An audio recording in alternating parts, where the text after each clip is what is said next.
For eons, humanity has been taught to fear the dark, to divide history into good and evil, and to believe in an eternal battle between light and darkness.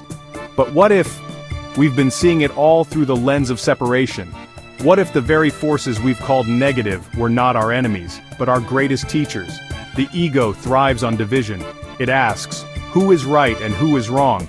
Who is light and who is dark? It searches for differences. But God sees something else, a perfect balance, a grand unfolding, a dance of free will.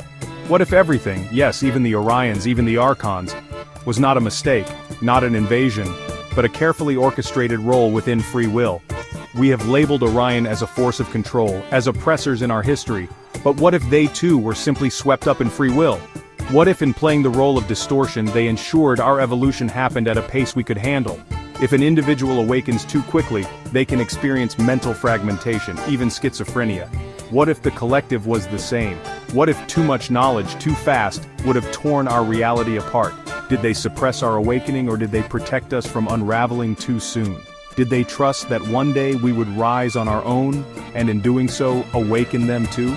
What releases this inside of us? How do we shift from division to wholeness? It begins by no longer looking for enemies. It begins by seeing the divine even in those who fell into distortion. It begins by embodying the truth that we were never separate. This is not about excusing harm, it is about ending the illusion of separation. If they played the role of forgetting, then our awakening is their exit route.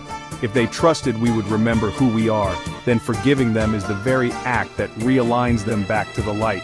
So the question is not who is to blame. The question is, how do we bring them home? The transformation begins with us.